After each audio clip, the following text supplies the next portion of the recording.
So hey guys, welcome back to other video of a perfect role and I hope कि तुम लोग बहुत ही ज्यादा अच्छे मजे में होगे। वीडियो में आगे बढ़ने से पहले कहना चाहूंगी कि अगर इससे पहले का एपिसोड अभी तक चेकआउट नहीं किया है तो पहले जाओ जाकर इसे देख लो, वरना यहाँ तुम्हें इस कमाल के एपिसोड में बिल्कुल भी मजा नहीं आने वाला। और अगर तुमने देख लिया है तो बिना किसी देर के आज के इस वीडियो को फटाफट से शुरू करते हैं। लेकिन उससे पहले प्रीवियस पार्ट को थोड़ा सा जान लेते हैं। सो होमीज, जैसे कि हमने इसके लास्ट पार्ट में देखा था, जहाँ पे शी-हाओ का सामना इस डिवाइन रेवोल्यूशन के मैनिफेस्टेशन से हो जाता है, जहाँ पे लेयर्स बाय लेयर्स वो आगे बढ़ता रहता है और तभी यहाँ पे उसका सामना काफी सारे रियलम एक्सपर्ट से हो जाता है, जो कि घेर के यहाँ पे शी-हाओ को मारने के लिए आ जाते हैं। और यहाँ जो वो फीमेल एक्सपर्ट थी जिसका नाम था आंजी, वो यहाँ पर शी-हाओ के ऊपर बहुत बुरी तरीके से उसे टॉर्चर करती है। लिटरली उसके हाथ पैर को वो चेन से बांध कर उसकी हड्डी पसली एक करने लगती है। इस दौरान शी-हाओ को काफी ज्यादा पेन होता है, लेकिन वो यहाँ पर अपनी सारी चीज जान लगाते हुए फाइनली उन सारी चेन्स को डिस्ट्रॉय करते हुए खुद को यहाँ पे आजाद कर लेता है। लेकिन उसकी हालत बहुत ज्यादा खराब हो चुकी थी। और अब आगे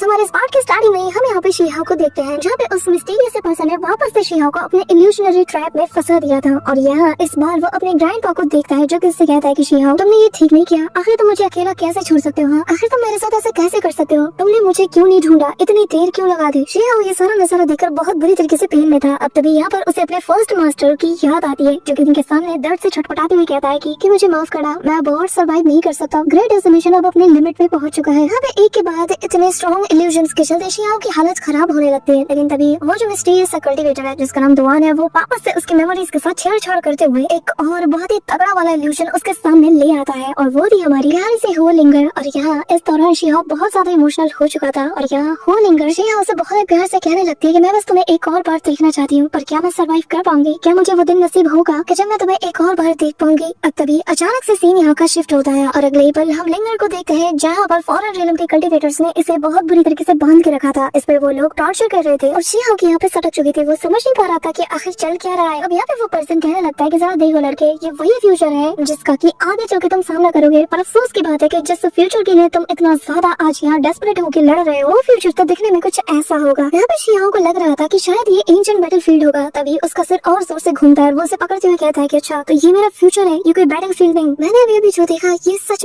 में मेरा फ्यूचर है। यहाँ पे शी-हाओ जिस दौरान कंफ्यूज हो रहा था, तभी यहाँ पर एक उड़ता हुआ स्पेयर आता है, जिसे कि आंजी ने थ्रो किया था और सीधा शी-हाओ के घुटने से वो जा लगता है, जिसके चलते शी-हाओ अब अपनी कंफ्यूजन को छोड़कर सीधा अपने घुटने की तरफ देखता है। यहाँ पे उसे दर्द हो रहा था, जिसके चलते वो इल्यूजन से थोड़ी देर के लिए डिस्ट्रैक्ट हो जाता है। पर इससे पहले कि शी-हाओ वापस से रियलिटी में आ पाए, वो वापस से उसी इल्यूजन में डूब जाता है। और इस दौरान वो बहुत बुरी तरीके से जख्मी था। अब जैसे तैसे शी-हाओ उस स्पेयर को घुटने से बाहर निकालता है और जैसे वो फाइट बैक करने की कोशिश करता है, खुद को यकीन दिलाता है कि ये बस एक इल्यूजन ही होगा, मेरा फ्यूचर नहीं। तब यहाँ पे हम देखते हैं कि दुआन का इल्यूजन और ज्यादा हावी हो जाता है। यहाँ पे इसके डेस्परेशन को देखकर यहाँ पर एक और बंदा था जिसका नाम था दाओजी, और वो यहाँ पे स्माइल करते कहने लगता है कि बताओ आखिर तुम्हें अपना फ्यूचर देख के कैसा लग रहा है? तभी यहाँ पे आंजी हंसती और प्राउडली वे में कहती है कि हम लोग इमॉर्टल एंसेस्टर के डायरेक्ट डिसेंडेंट्स हैं, वो इमॉर्टल लेजेंड्स हैं जिन्होंने की पूरी दुनिया को रूल किया था, और तुम्हारे जैसे कीड़े का हमारे हाथों से मरना ही एक बहुत बड़ी खुशनसीबी है। अब यहाँ पे हम दुआन को देखते हैं, जो कि शी-हाओ से कहने लगता है कि तुम अपनी पुरानी जिंदगी को याद नहीं कर सकते? क्या तुम्हें याद नहीं कि तुम कितनी मुश्किल के बाद यहाँ तक पहुँचे और तुम्हें अभी भी इन्हीं लोगों की फिक्र है? इस वक्त तुम्हें बस अपनी जान के बारे में सोचना चाहिए और तुम्हें अपनी फीलिंग्स की पड़ी है। तुम नहीं जानते हो कि जिस फ्यूचर को बचाने के लिए तुम इतना ज्यादा डेस्परेट हो रहे हो, वो फ्यूचर क्या है, और तुम जैसे कि नहीं बदल सकते। तुमने यहाँ तक पहुँचने में कितनी सारी मेहनत की है, तुमने दिन रात प्रैक्टिस की, लगातार स्लॉटर किया, तब जाके आज इस मुकाम पे पहुँचे हो। लेकिन तुम्हें ऐसा करना ही नहीं पड़ता अगर तुम अपना गोल ही चेंज कर देते। तुमने भी टाइम रिवर में देखा था कि आखिर फ्यूचर में चलकर तुम बस अकेले इकलौते वो इंसान होगे जो कि सर्वाइव करेगा, बाकी सब मारे जाएंगे। और तुम अच्छे से जानते हो ये रास्ता कितना ज्यादा कठिन है। आखिर क्यों तुम सबके लिए इतना ज्यादा मेहनत कर रहे हो? आखिर तुम्हें ही क्यों सबको बचाना पड़ रहा है? आखिर तुम ही क्यों इस हार्डशिप से गुजर रहे हो? लगता है कि तुम्हें कभी किसी ने बताया नहीं कि तुम्हारे पास एक और ऑप्शन है, पर मैं तुम्हें वो ऑप्शन बताता हूँ। तुम चाहो तो तुम सब कुछ छोड़ छाड़ के भी यहाँ से जा सकते हो, जिसके बाद ना तुम्हें रिग्रेट होगा, ना तुम्हें किसी चीज का बुरा लगेगा, और तुम सुकून के साथ अपनी बची कुछ जिंदगी भी आराम से बिता पाओगे। लेकिन यहाँ पे हम देखते हैं कि इसकी ये ट्रिक भी काम नहीं आती, क्योंकि शी-हाओ की जो फीलिंग्स है ना अपने रियलम, अपने लोगों को बचाने की, उसे कोई भी ऐसे ही मैनिपुलेट नहीं कर सकता। तभी यहाँ पे जो दाओजी था वो शी-हाओ को वापस से टॉर्चर करना शुरू कर देता है। यहाँ पे वापस से वो अपनी चेन के जरिए से उस पे हमला करता है, जिसके चलते शी-हाओ को पेन भी बहुत होता है। अब यहाँ पे इतने सारे अटैक से एक ह्यूज एक्सप्लोजन होता है, जिसका इम्पैक्ट शी-हाओ की बॉडी पे सबसे ज्यादा पड़ा था, और वो इतना होपलेस फील हो रहा था कि शायद ही हमने इससे पहले कभी एपिसोड में देखा हो। अब तभी यहाँ पे जो फॉरेन रियलम के कल्टीवेटर्स थे ना, वो सभी लोग बहुत ही ज्यादा खुश हो रहे थे कि फाइनली इन लोगों ने राइन हेवन एंड टेन अर्थ के इस बंदे को ऑलमोस्ट निपटा दिया है, और इन्हें पूरा यकीन था कि शी-हाओ यहाँ से अब पलट के चला जाएगा और कभी भी वापस नहीं आएगा। ये लोग मन ही मन खुश हो रहे थे, पर तभी शी-हाओ यहाँ पे अपनी सारी पावर्स को एक्टिवेट करना शुरू कर देता है, और यहाँ पे वो विलो गॉड ट्री की लीव्स का भी यूज करता है, और साथ ही इतने टाइम बाद वो अपनी सुप्रीम ब्लड लाइन की पावर का भी यूज करता है, जिसके चलते देखते देखते जो विलो लीव्स थी ना वो यहाँ पर शीहाओ की जो इंजरी थे उन्हें पलक झपकते ही हील करना शुरू कर देती है, जिससे शीहाओ को बहुत ही ज्यादा अच्छा लग रहा था पहले से और अब वो वापस से लड़ाई के लिए तैयार हो रहा था। यहाँ पे हम देखते हैं कि विलो लीफ की पावर इतनी ज्यादा कमाल की थी कि पलक झपकते ही शीहाओ ऑलमोस्ट 90% तक हील हो चुका था। जिसके बाद शीहाओ इसी प्रोसेस के दौरान इन सबसे कहने लगता है कि तुम्हें क्या लगता है कि तुमने जस्ट बिकॉज मुझे मेरे रिश्तों को मेरे सामने खोल के रख दिया तो क्या मैं इसे एक्सेप्ट कर लूंगा? हाँ, शायद तुम जानते नहीं कि मैं कौन हूँ। मैं कभी भी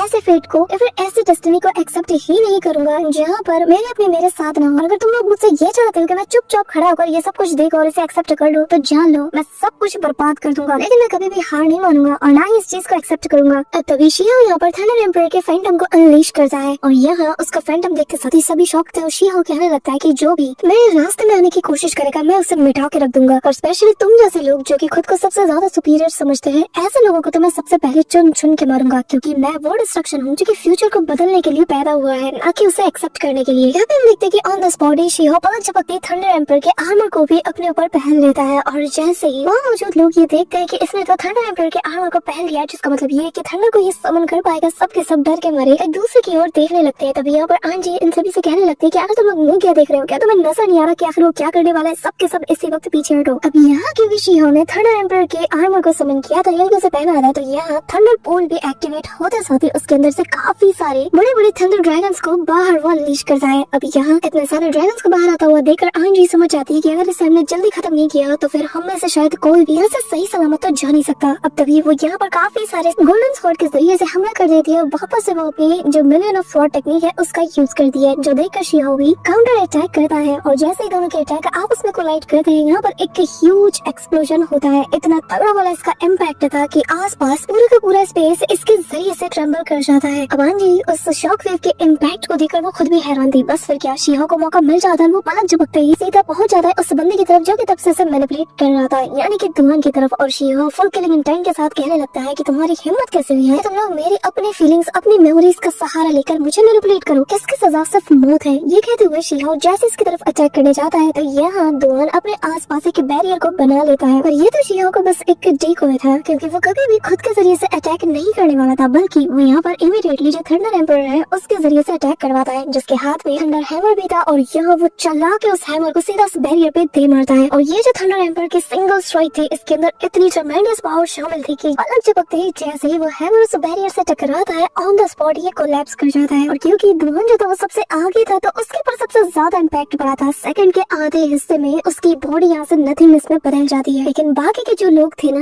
यानी कि वो दूसरा वाला बंदा और यहाँ पे आंजी, ये सभी भी उसके इम्पैक्ट में आ जाते हैं, लेकिन आंजी को छोड़कर बाकी सभी बहुत बुरी तरीके से इससे इम्पैक्ट हुए थे, और यहाँ उनकी बॉडी भी कुछ ही देर में बिल्कुल दुआन जैसी हो जाती है, यानी कि नथिंगनेस में बदल जाती है। यहाँ पे आंजी को लग रहा था कि शायद वो खुद को बचा लेगी, लेकिन ये इम्पैक्ट उस तक भी पहुंच चुका था, और यहाँ अगले ही पल आंजी तक भी कोलैप्स कर जाती है। अब यहाँ क्योंकि शीहाओ ने इन सभी कैलेमिटीज को पार कर लिया था, तो यहाँ पे जो उसका 8th ट्रायल था, 8th मैनिफेस्टेशन का, फाइनली वो भी अब पूरा हो जाता है, और शीहाओ ने बहुत ही अच्छे से इसे भी क्लियर कर लिया था, और अब वो आगे बढ़ने वाला है। अब यहाँ पे क्योंकि इन तीनों को इसने निपटा दिया था, तो आसपास का जो इल्यूजन था वो भी पूरी तरीके से ब्रेक कर जाता है। शीहाओ भी अपने नॉर्मल फॉर्म में आ जाता है। यहाँ एक तेज ब्राइट रोशनी सीधा आसमानों से जा लगती है, और बाहर मौजूद लोग जब ये नजारा देखते हैं तो वो समझ जाते हैं कि शीहाओ ने इस डिवाइन रेवोल्यूशन के जितने भी मैनिफेस्टेशंस यानी कि जितने भी ट्रायल्स हैं उन्हें बहुत ही अच्छे से कंप्लीट कर लिया है। यहाँ पे शीहाओ सभी के सामने आ चुका था, और यहाँ सबसे पहले रैबिट गर्ल उसे देखकर चीयर करने लगती है, कहने लगती है कि हुआंग तुम तो कमाल के हो, फाइनली तुमने ये कर दिखाया। शीहाओ भी अपने दोस्तों के चेहरे पर खुशी देखकर काफी ज्यादा एक्साइटेड था, और यहाँ एंड किंग कहने लगता है कि हाँ मुझे तो वैसे भी पता है कि मेरा दोस्त इतना कमजोर हो ही नहीं सकता, लेकिन एंड किंग के अंदर एक्साइटमेंट इतनी ज्यादा थी कि वो भाई चिल्लाते हुए कहने लगता है कि देखा ये मेरा दोस्त है। तुम सभी ने देखा ना कि उसने कैसे एम्परर क्लैन के लोगों की बैंड बजाई, जिसमें फैट गाय कहने लगता है कि हाँ बिल्कुल तुमने सही कहा, क्या कमाल का है यार। ऐसा मुझे ऑलरेडी पता था कि मेरा भाई बहुत बहुत बहुत ज्यादा स्ट्रॉन्ग है, उसे कोई भी ऐसे ही नहीं हरा सकता। अब तभी यहाँ पे हम देखते हैं कि शीहाओ जो कि काफी ज्यादा खुश था अपने दोस्तों की बातें सुन गए, तभी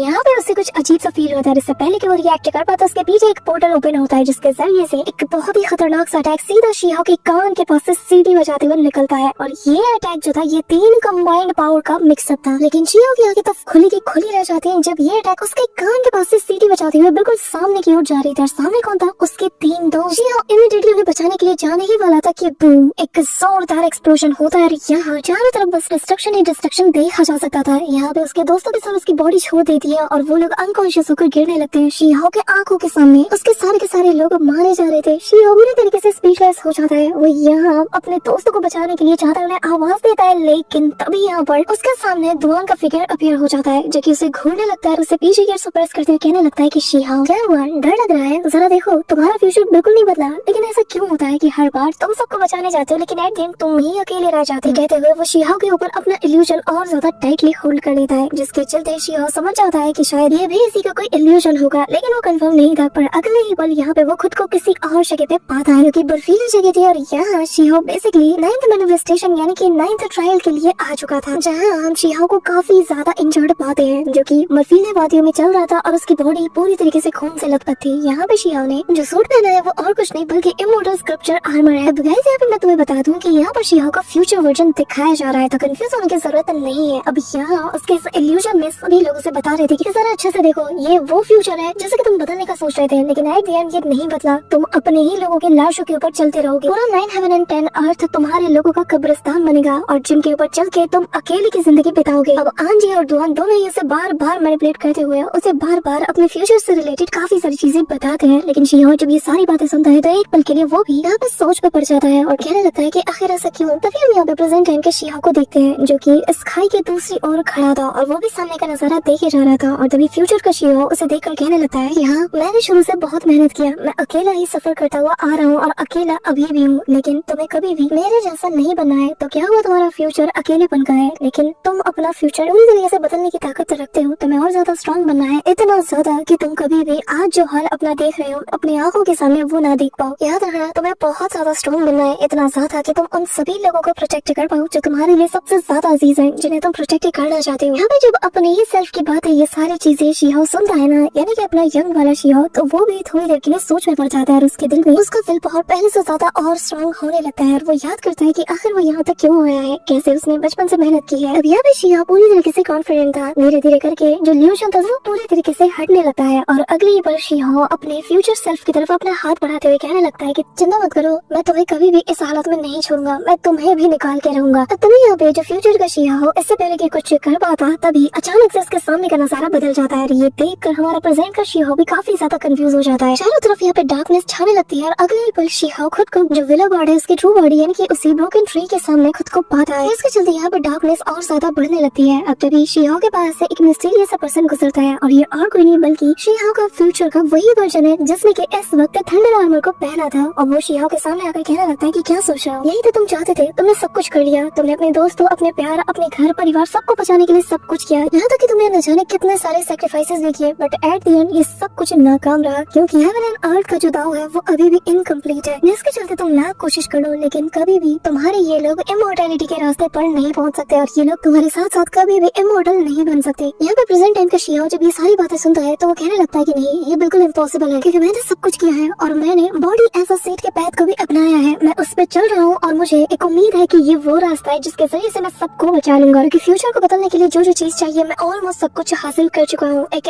ऐसी विल पावर जो कि हेवन एंड अर्थ को भी डिफाई कर सके, जिसमें फ्यूचर का शीहाओ कहने लगता है कि हाँ बिल्कुल तुम्हारा नेचर ही हेवन डिफाइंग है, तुम्हारे अंदर वो पोटेंशियल, वो टैलेंट, वो सब कुछ मौजूद है, लेकिन क्योंकि तुमने बॉडी एज अ सीट के पैथ को चुना है इसी के चलते तुम आगे सर्वाइव कर पाओगे, लेकिन सबने तो ये रास्ता नहीं चुना ना, तो भला तुम उन्हें कैसे बचाओगे। जिस पे शीहाओ कहने लगता है कि मैं जानता हूँ कि उन्होंने कोई डिफरेंट पैथ चुना है, लेकिन मैं अपने बनाए रास्ते पे चलकर ही उन सभी को बचाऊंगा। अब ये कहते हुए शीहाओ अपनी कुनपेंग टेक्निक को भी रिलीज करता है और बताता है कि जैसे मेरी कुनपेंग टेक्निक यिन और यांग एनर्जी को बैलेंस करती है, बिल्कुल वैसे ही इसी के साथ वो दूसरे हाथ में अपने विलो गॉड ट्री को भी एक्टिवेट करता है और कहता है कि जैसे विलो गॉड ट्री जो कि लाइफ एंड डेथ को बैलेंस करती है, बिल्कुल वैसे ही मैं हर एक चीज को बैलेंस करके कंट्रोल करूंगा, और बिल्कुल वैसे ही जैसे कि रिवॉर्ड एंड पनिशमेंट को थंडर टेक्निक बैलेंस करती है, बिल्कुल वैसे ही हर एक चीज का अपना अपना एक रूल एंड रेगुलेशन होता है। और बॉडी एज अ सीट के पैथ पे चलने का मतलब ये है कि तुम्हें खुद के अंदर ही एक ऐसा अल्टीमेट दाव क्रिएट करना होगा जो कि सेल्फ क्रिएटेड हो, और मैं सिर्फ अपने लिए नहीं बल्कि सभी के लिए ऐसे ही दाव को बनाऊंगा। वैसे भी heaven and earth define and balance के जरिए से ही बनता है, लेकिन यही नेचुरल ऑर्डर है और जैसे कि हर एक चीज फॉलो करती है, इसी से फिर अलग अलग रास्ते बनते हैं, लेकिन चाहे जितने भी डिफरेंट पैथ्स क्यों ना हो, लेकिन सारे पैथ्स का डेस्टिनेशन एक ही है, यानी कि वही सिंगल रियलम जो कि 9 हेवन से मिलकर बना हुआ है। और इसी चीज से ओल्ड और जो मॉडर्न दाव है ये दोनों बने हुए हैं, लेकिन क्या अगर मैं इन सभी को फ्यूज कर दूं, क्योंकि मेरे पास तो दोनों ही नॉलेज मौजूद है। अभी यहाँ पे शीहाओ अपनी द ग्रेटेस्ट 3 टेक्निक्स को आपस में फ्यूज करना शुरू कर देता है, लेकिन इस दौरान वो अपना हाथ अपने फ्यूचर के सेल्फ की तरफ बढ़ाते हुए कहने लगता है कि तुम मेरे वो डर हो जो कि मुझे हमेशा डराते हुए भी आ रहा है, लेकिन साथ ही तुम ही इकलौते वो रीजन हो जिसके चलते मैं लगातार खुद को पुश करता हुआ आ रहा हूँ और इस मुकाम तक पहुँचा हूँ और आगे भी बढ़ता रहूंगा। लेकिन आज मैं चाहता हूँ कि तुम भी अपना योगदान दो, क्योंकि तुम्हें फ्यूचर का पता है और मुझे पास्ट और प्रेजेंट का क्या हो अगर हम दोनों अपनी ताकत मिला लें कि एक नए और अलग टाइप के दाव को हम क्रिएट कर पाए। अब यहाँ पे हम देखते हैं कि दोनों अपने हाथ को आपस में कंबाइन करते हैं और शिहाओ का जो फ्यूचर सेल्फ था वो उसके प्रेजेंट वाली बॉडी के साथ कम्प्लीटली फ्यूज हो जाता है, जिसके चलते एक तेज लाइट यहाँ पे गिरती है और अचानक से यहाँ पे काफी सारे बीस्ट के साथ साथ यहाँ हम शिहाओ का ट्रांसफॉर्मेशन लुक भी देखते हैं। लिटरली ये सब के सब अवेकन हो चुके थे। शिहाओ की body as a serum motor sculpture technique और थंडर एम्पर टेक्निक, इन सभी को आपस में कंबाइन करते हुए शिहाओ अपने लिए एक ऐसे आर्मर को प्रिपेयर करता है जिसके अंदर तीनों की तीनों पावरफुल टेक्निक की और एंड पावर मिली हुई थी। साथ ही शिहाओ ने यहाँ पे अपना एक सेपरेट डाउ रियलम को भी बहुत ही कम वक्त में क्रिएट कर लिया था और यहाँ शिहाओ का लुक देखने में कमाल का लग रहा था। कमेंट में तुम लोग बताना तुम्हें कैसा लग रहा है। अब यहाँ पे क्योंकि शिहाओ ने 3 मिस्टीरियस से पावरफुल टेक्निक को आपस में फ्यूज किया था, तो जो और जो पावर इनसे अनलीश होती है ना, उसके जरिए से पलक झपकते ही उसका ये जो ट्रायल था ये पूरी तरीके से डिस्ट्रॉय हो जाता है। अब यहाँ पे शिहाओ का जो नया डाउ रियलम वाला पैक था ना, उसके अंदर से काफी सारी एनलाइटमेंट यहाँ पे स्पिरिचुअल एनर्जी के रूप में नीचे मौजूद लोगों के ऊपर गिर रहा था और देखने में ऐसा लग रहा था कि जैसे मानो यहाँ पे स्नोफॉल हो रही हो। और यहाँ ये नजारा देखकर सभी शॉक्ड थे कि तब यूजर की हम भी आगे आकर शिहाओ की इस कमाल के अचीवमेंट की तारीफ करते और कहने लगते हैं कि जरा देखो, ऐसा लग रहा है कि हेवन भी आज यहाँ पे शिहाओ को ब्लेसिंग्स दे रहा है, मानो जैसे पूरा का पूरा ये 9 हेवन एंड 10 अर्थ ही यहाँ पे जश्न मना रहा है। ऐसा लग रहा है कि हुआंग ने ये जो नया रियलम पाथ बनाया है इसे पूरा का पूरा हेवन भी आज विटनेस कर रहा हो। और मुझे पूरा यकीन है कि अगर ब्रदर हुआंग इस पैथ को फॉलो करे ना तो वो बहुत ही जल्द इमॉर्टैलिटी को भी हासिल कर सकता है। अब यहाँ पे मिस सुवांशी का जो फियांसे था वो भी इस वक्त तक शिहाओ को बहुत ज्यादा एडमायर करने लगा था, क्योंकि यार टैलेंट की कदर सभी को होती है और वो भी एक ऐसा टैलेंट जो कि पूरे के पूरे रियलम को बेनिफिट दे, तो कोई कैसे पीछे हट सकता है। अब यहाँ पे सभी लोग शिहाओ के लिए बहुत ज्यादा खुश थे, लेकिन तभी यहाँ पे हम देखते हैं कि यहाँ पर हेवन तो शिहाओ के पावर को विटनेस कर चुका था और उसे जैसे ब्लेसिंग्स भी दे रहा था, लेकिन जो हेवन दाव का रूल है वो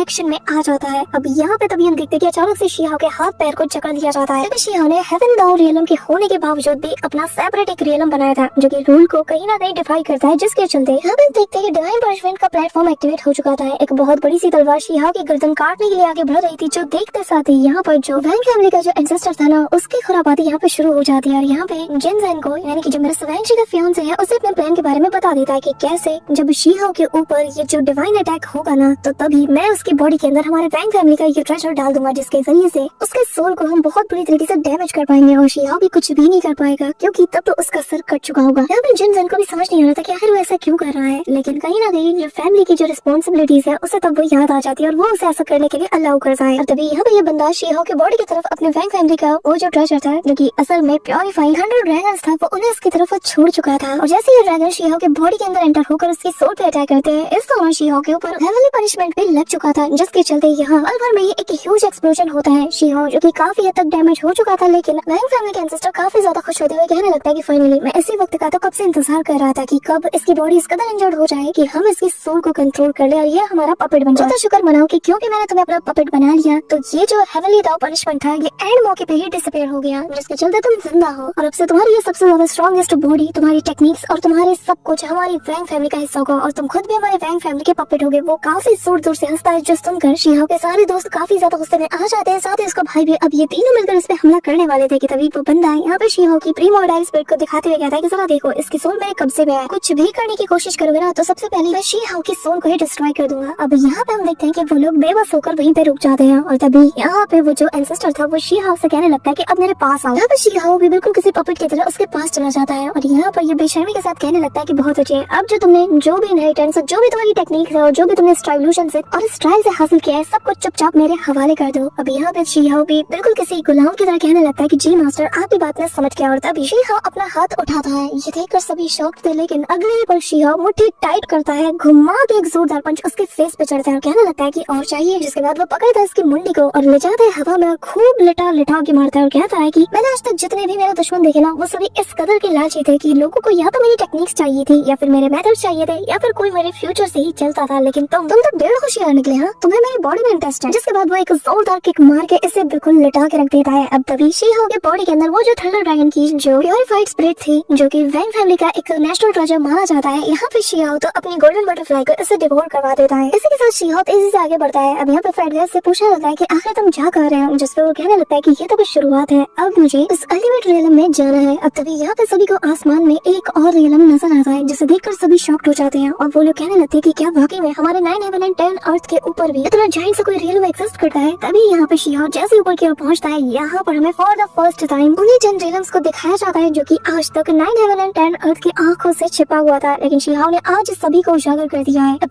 यहाँ अलग अलग रियलम की अलग अलग डिवाइन पावर्स हमें देखने को मिलती है, लेकिन चारों तरफ वो बस थंडर का ही बोलबाला था, जिसके चलते यहाँ पे हमें काफी सारे थंडर ड्रैगन्स भी देखने को मिलते हैं जो कि आसपास यहाँ के चक्कर काट रहे थे। सो होमीज हमारा आज का ये पार्ट तो यहीं पे एंड हो, लेकिन इसके नेक्स्ट पार्ट में बहुत मजा आएगा। बट इससे पहले गाइस, अगर तुम लोगों को परफेक्ट वर्ल्ड के बाकी के एपिसोड भी ऐसे डिटेल एक्सप्लेनेशन के साथ चाहिए तो कमेंट में जरूर बताना। So that's it for today guys. I hope कि तुम सबको आज की वीडियो काफी ज्यादा पसंद आई होगी। अगर हाँ तो वीडियो को लाइक करना, चैनल पर नए हो तो सब्सक्राइब करना। तो मिलते हैं नेक्स्ट वीडियो में, तब तक के लिए बाय।